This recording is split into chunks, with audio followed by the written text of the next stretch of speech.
ሌላኛው ጥያቄ ብቻችን በምንሰግድበት ሰዓት አዛን እንላለን ወይስ እንዴት ነው የምንሰግደው? አዛን ካለ በአካባቢ የአዛን ድምፅ ከሰማህ ወደዛ ሄደህ መስገድ። አልፎህ ከሆነ ሶላት ግን የዛኔ አዛን ማድረግ አይጠበቅብህም፣ ችግር የለውም፣ ዝም ብለህ ትሰግዳለህ። ነገር ግን መስጂድ የሌለበት አካባቢ ከሆናችሁ ሁለትና ከዚያ በላይ ከሆናችሁ ከመካከላችሁ አንዳችሁ አዛን ያደርጋል፣ ኢቃማ ያደርጋል፣ ሌላኛው ያሰግዳል። አይ ጀዛከላህ ኸይር።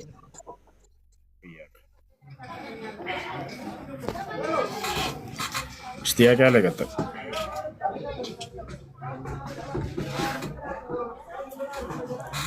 ጥያቄ አለ?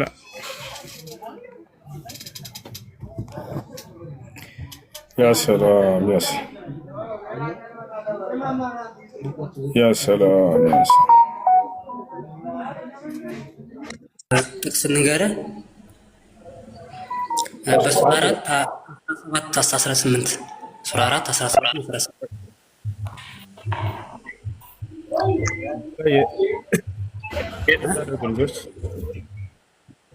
ቁጥር ስንት ነው ያልከው? ሱራ 4 17 እና 18 ሁለቱም ጋር ያሳያል። 17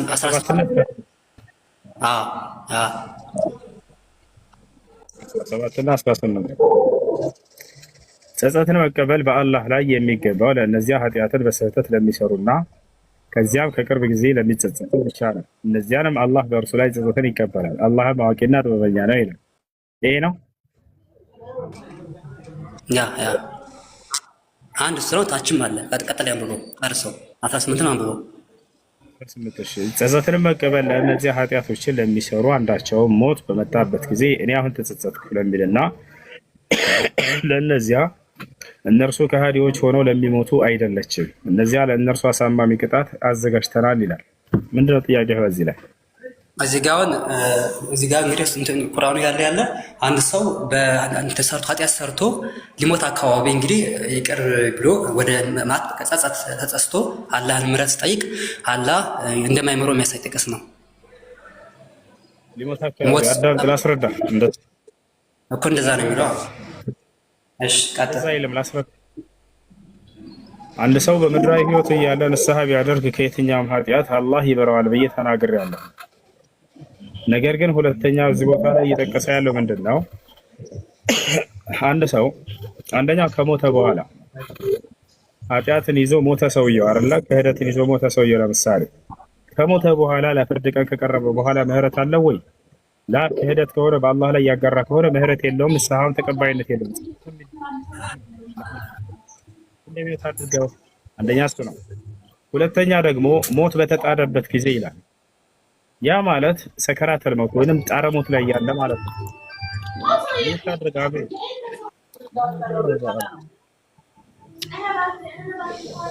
ማንጋ ነው የሚረብሸው። ገብቶሃል አይደል? ይሄኛው ሁለተኛው ያወራለ ደግሞ 18 ላይ ያለው ጣረ ሞት ላይ ያለ ሰውየው ሞት ተጥዶበት ይላል። አይተው ከሆነ ለምሳሌ ፈርዖን ንስሐ አድርጓል እንደ ኢስላም ማለት ነው። ግን ያደረገው መቼ ነው? ጣረ ሞት ላይ ሳለ። ልክ ህይወትህን ለማውጣት መላእክቶች ይመጣሉ ወደ አንተ። መላእክቶች በሚመጡ ጊዜ ዛኔ ያንተን ነፍስ ለማውጣት ህይወትህን ለማውጣት አንተ ንስሐ አድርጌያለሁኝ ተቀበለኝ አምላክ አላህ ብትል ተቀባይነት የለውም ነው እንጂ መላእክቶች ሳይመጡ በፊት ጣረ ሞት ላይ ሳይገባ በፊት ሰውየው ንስሐ ቢያደርግ ተቀባይነት አለው። ገብቶሃል? አላህ ጸጸቱን ይቀበላል። ያ ነው ኢነመ ተውበቱ ዐለላሂ ሊለዚነ የዕመሉነ ሱአ ቢጀሃለቲን ሱመ የቱቡነ ሚን ቀሪብ ይላል። ጸጸትን መቀበል በአላህ ላይ የሚገባው ለእነዚያ ኃጢአትን በስህተት ለሚሰሩና ከዚያም ከቅርብ ጊዜ ለሚጸጸቱ ብቻ ነው ይላል። ያ ማለት ጣረ ሞት ሳይመጣባቸው በፊት ለሚጸጸቱ ሰዎች ነው አለ።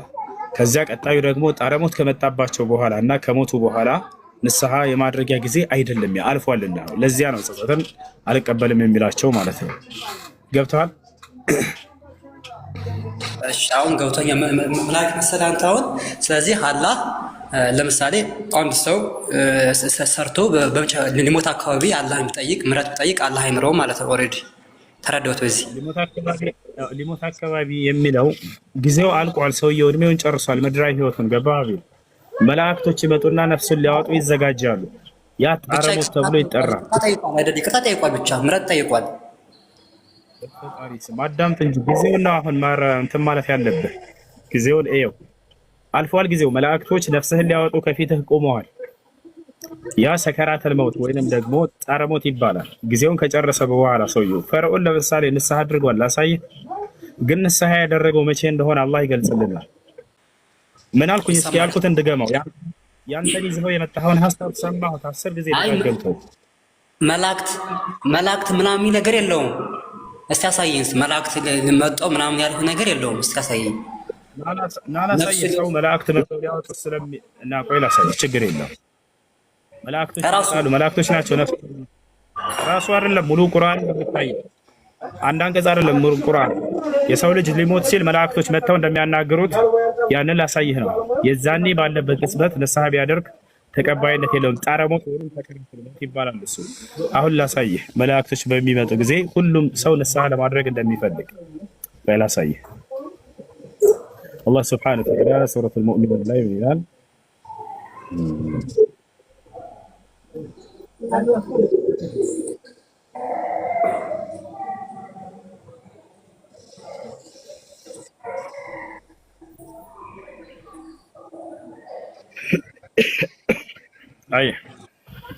በመጀመሪያ የሰው ልጅ ነፍስ የሚያወጡት ማን ናቸው?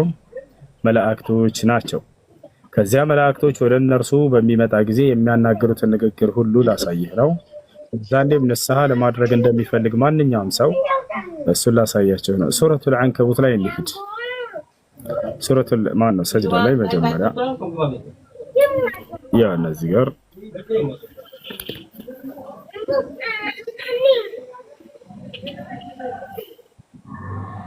ሚዩት አድርገው እንዴ ቁጥር 11 ይታይሃል። በእናንተ የተወከለው መልአከ ሞት ይገድላችኋል፣ ከዚያም ወደ ጌታችሁ ትመለሳላችሁ በላቸው ይላል። ይሄ መልአክ የሰው ልጆችን የሚገድለውና ነፍስን የሚያወጣው እርሱ እንደሆነ ከዚያ ይሄ መልአክ መጥቶ መላእክቶች እንደሚያናግሩን ከመሞታችን በፊት የዛኔም የሚሉንን ሁሉ ላሳየ። ያ እና እዚህ ጋር ታገኛለህ። እንደሚያት አድርጉ ልጆች።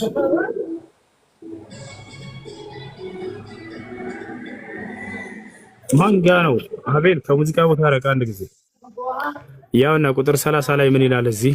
እነዚያ ጌታችን አላህ ነው ያሉ ከዚያም ቀጥ ያሉ አትፍሩ አትዘኑ በዚያችም ተስፋ ቃል ተደረገላችሁ በነበራችሁት ገነት ተበሰሩ በማለት በእነርሱ ላይ መላእክት ይወርዳሉ ይላል። እንግዲህ ሊሞት ሲል ሰውየው ይሄን መላእክት ወርደው ያበስሩታል ይነግሩታል ማለት ነው። በዚህ ቅጽበት ነው። አሁን ይሄ ሌላ ታሪክ ነው። በቃ ምድራዊ ህይወቱን ጨርሶ ሰውየው ወደ ቀጣይ ዓለም ሊሸጋገር ነው። አልቋል፣ ጨርሷል። እድሜውን ካለቀ በኋላ ነፍሱ ልትወጣ ባለችበት ቅጽበት ነው። ከዛ 31 ላይ እኛ በቅርቢቱ ህይወት በመጨረሻይቱም ረዳቶችህ ነን፣ ለእናንተም በእርሷ ውስጥ ነፍሶቻችሁ የሚሽት ሁሉ አለላችሁ፣ ለእናንተም በእርሷ ውስጥ የምትፈልጉት ሁሉ አለላችሁ ብለው ይሄ ያበስሩታል። ይሄ ለአማኝ የሚመጣ ብስራት ነው። መላእክቶች መጥተው የሚያናግሩት መሐሪ አዛኝ ከሆነው አላህ መስተንግዶ ሲሆን ይባላሉ እያለ ይናገራል። እንግዲህ ሰውየው ህይወቱን ጨርሶ ወደ ቀጣይ ዓለም ሊሸጋገር ጣረ ሞት ላይ ሳለ መላእክቶች መጥተው የሚያናግሩት ንግግር ነው። ይሄ ለአማኝ ብስራት፣ ለካሃዲ ደግሞ ምን ያደርጉታል ከተባለ ኑ ላሳያቸው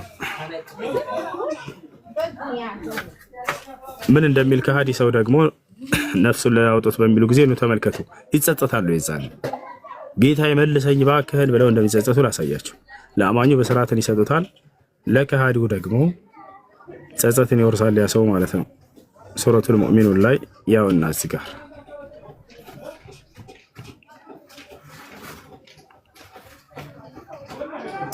ቁጥር 99 ላይ ተመልከት። አንዳቸውም ሞት በመጣበት ጊዜ ይላል እንዲህ ይላል።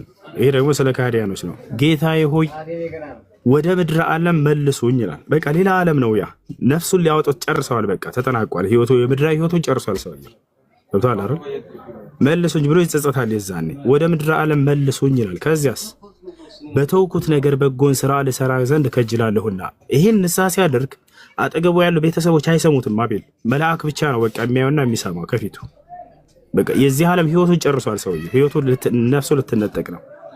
በተውኩት ነገር በጎን ስራ ልሰራ ዘንድ ከጅላለሁና ይህን ከማለት ይከልከል። እርሱ ተናጋሪዋ የሆነች ከንቱ ቃል ናት ይላል አላህ። በቃ ይሄ ተቀባይነት የሌለው ቃል ነው ከዚህ በኋላ ነፍሱ ልትወጣ ጨርሳለችና ተጠናቆለ የዚህ ዓለም ህይወቱን ጨርሷል።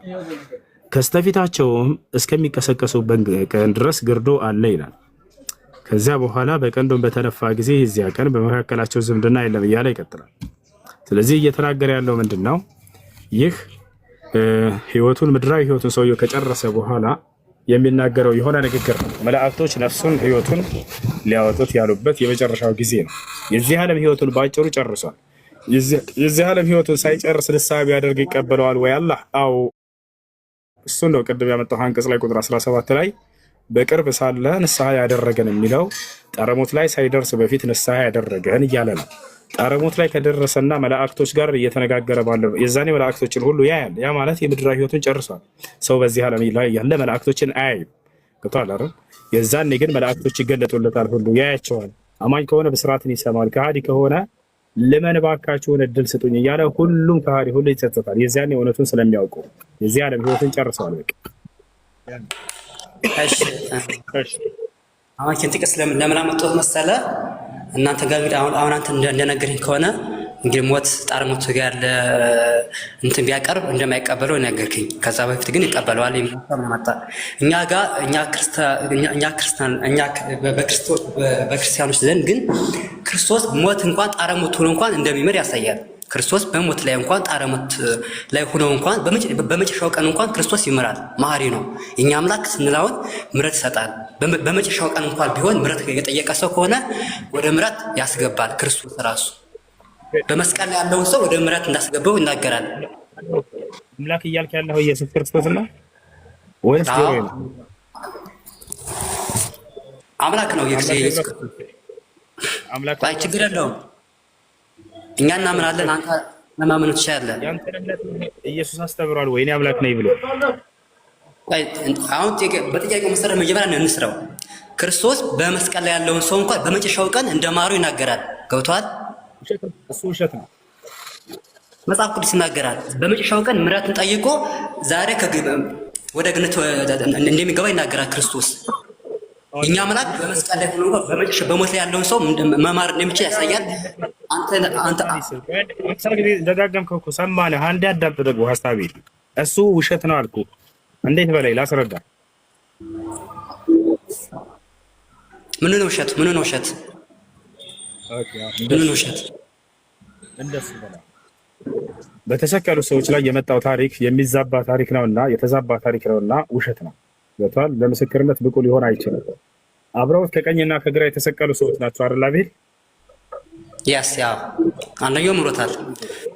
ምረት ጠያቂው ምሮታል። ወይ አንዴ ልትጠየቅ ነው። እንደ ወንጌላት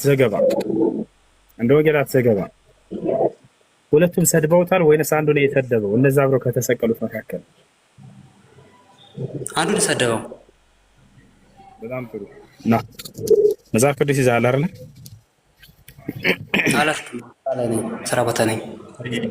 ይጋጫል። አንደኛው ወንጌል መጣና አንዱ ነው የሰደበው አለ። ሌላኛው ወንጌል መጣና ሁለቱም ናቸው የሰደቡት ይላል። ቆይ ላሳየህ። አይ እሱ ጋር አይደለም። አሁን ፋክስ ማድረገውን እዚህ ጋር ምሯር አልማረም ነው ዋናው ነገር። ምሯር አልማረም ነው ክርስቶስ። በመጨረሻ ቀን ክርስቶስ ማራ አልማረም ነው። ተውታል ማረ ምናምን የሚል የለም ሲጀምር። እዚያ ላይ ምር ያለው ምናምን የሚል ወፍ የለም። ክርስቶስ እንደዚያ አይለም። የሚምረው ማን እንደሆነ ታሳይናለች። አሳየ። አይ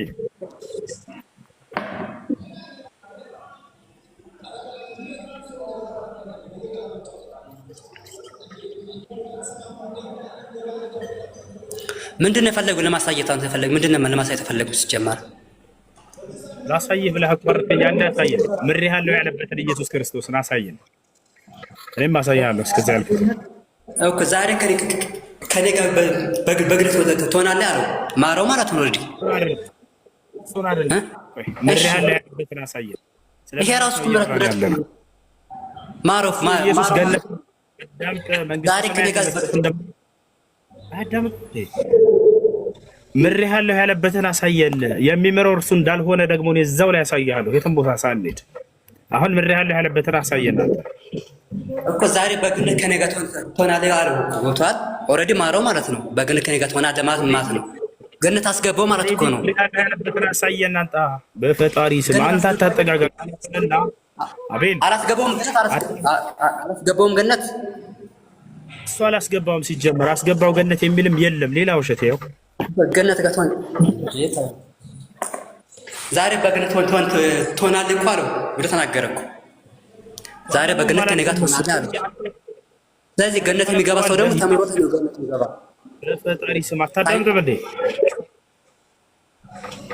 አንደኛ ምሬሃለሁ ያለበትን ጥቅስ ልታሳይ ትችላለህ። ሁለተኛ ገነትን አስገባው የሚለውን ጥቅስ ልታሳይ ትችላለህ። ኢየሱስ ክርስቶስ ገነት ማስገባት አይችልም።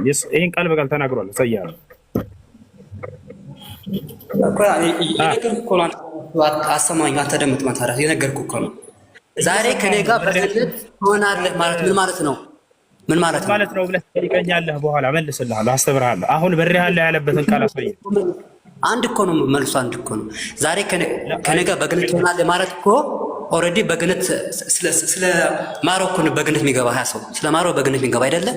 እሺ ባይመራው ገነት ሳይገባ በፈጣሪ ስም ኢየሱስ ምሬሃለሁ ያለበትን ወይንም ደግሞ እሱ የማይበል ችግር የለም። ሌላ ካልመጡ ኢየሱስ ምሮታል የሚልበትን አሳየን። የነገር እኮ ነው ግልጽ እኮ ነው አማርኛ መሰለኝ። ዛሬ በገነት ከኔ ጋር ትሆናለህ ማለት ምን ማለት ነው? ሲጀመር በቃ ልመልስልህ። ሚውት አድርገህ ቀጥልሽ። እንደዚህ ያደረጉ ነው የሚያሰቷቸው። ነቢዩ መሐመድ ሰለላሁ ዐለይሂ ወሰለም በርካታ ሰሃቦችን አንተ ከኔ ጋር በገነት ትኖራለህ ብለዋቸዋል። አያቸው አይደል? ነገር ግን እኛ ነቢዩ መሐመድ ኃጢአት ተምሮለታል፣ ነቢዩ መሐመድ ገነትን አስገብቷል እንላለን አንልም። ከኔ ጋር በገነት ትኖራለህ አለው። አለቀ በቃ። ከዚያ ምን አይነት እንትን ሰሩ? በዚያ ላይ አምላክ ነው። ለምን ምሮለታል ኃጢአቱ? ለምን ገነት እሱ ነው ያስገባው? ምን አገናኘው? ምንም የሚያገናኘው ነገር የለም። ከኔ ጋር በገነት ትኖራለህ አለው ነው የሚለው ይወጣልና። ስለዚህ ምሬሃለሁ የሚል ቃል የለም እዚህ ጋር። ማን ነው የሚምረው ታዲያ የሚለውን ላስረዳህ እዚያው ላይ ያልኩት ነበር። ኢየሱስ ክርስቶስ ምን አለ? አባቶ የሚያደርጉትን አያውቁምና ይቅር በላቸው አለ። ማን ነው ይቅር ባዩ? ማን ነው የሚምረው? አብ እንደሆነ ተናገረ። ኢየሱስ ክርስቶስ ቢሆን ኖሮ እኔ ይቅር ብያቸዋለሁኝ ሂዱ በቃ ይላቸው ነበር። ለእሱ ይሄን ማለት አይችልም። ገብታችኋል? እኔ ምሬሃለሁ ምናምን ምህረት የሚያደርገው አብ እንደሆነ ተናግሯል ኢየሱስ ክርስቶስ ራሱ። ስለዚህ ከኔ ጋር በጀነት ትኖራለህ እያሉ ነቢ ሰለላሁ ዐለይሂ ወሰለም ለሁለት ሰው እንዳይመስልህ ለበርካታ ሰዎች ብለዋቸዋል። አቡበክር አንተ በጀነት ነው፣ ዑስማን የጀነት ነው፣ ዑመር በጀነት ነው፣ ዓሊ በጀነት ነው። በርካታ ሰሃቦቻቸውን የጀነት ናቸው ብለው ነግረዋቸዋል። ያ ማለት ግን ራሳቸው አስገቧቸው ወይንም እርሳቸው ኃጢአታቸውን ማሩላቸው ማለት አይደለም። ነገር ግን ይሄን ቃል ከማን ነው የሚሰማው? ክርስቶስ ከተባለ ከአምላኩ እየሰማ የሚናገር እንደሆነ ተናግሯል። አምላክ እነዚህን ሰዎች የገነት እንደሚሆኑ አሳወቀው ነገራቸው ነው። ሌላ ነገር የለውም። ዮሐንስ ወንጌል ምዕራፍ 8 ቁጥር 40 ላይ እኔ ከአምላክ የሰማሁትን እውነት የምነግራችሁ ሰው ነኝ አለ። ስለዚህ ቃሉን አምላክ ይነግረዋል።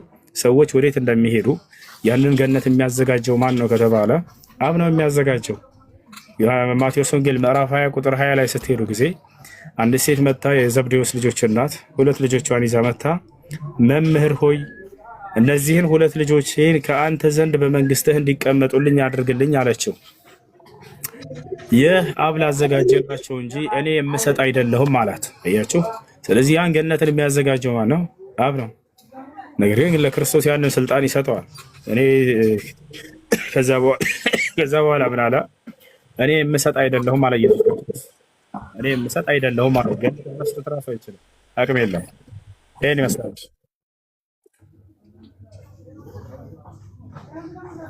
እሺ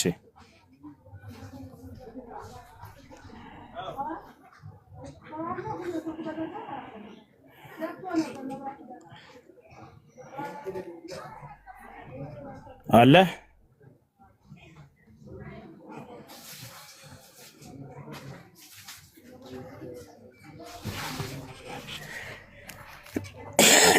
አለ ወይ?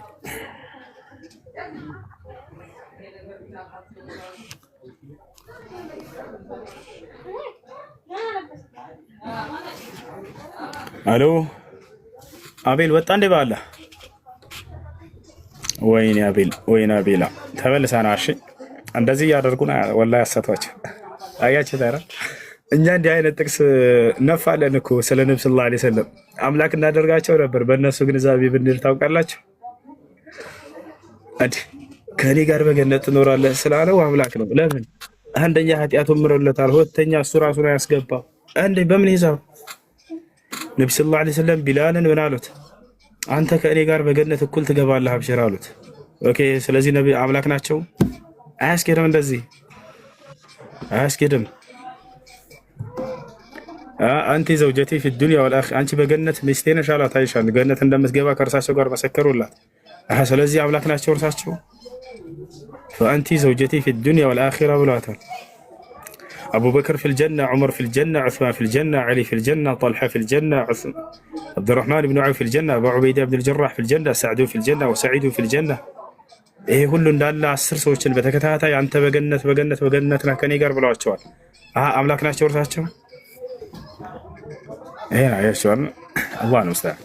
እሺ ክርስቲያን ካለ መግባት ይችላል። እሺ ኮሜንት ላይ አድሚኖች እኔ መቆጣጠር ስለማልችል ተሳዳቢ ክርስቲያኖችን ሚዩት አድርጓቸው። መልስ እንትን ስድብ ምናምን አትመልሱላቸው። እነሱ የወረዱበት ቦታ እንዳትወርዱ አደራ።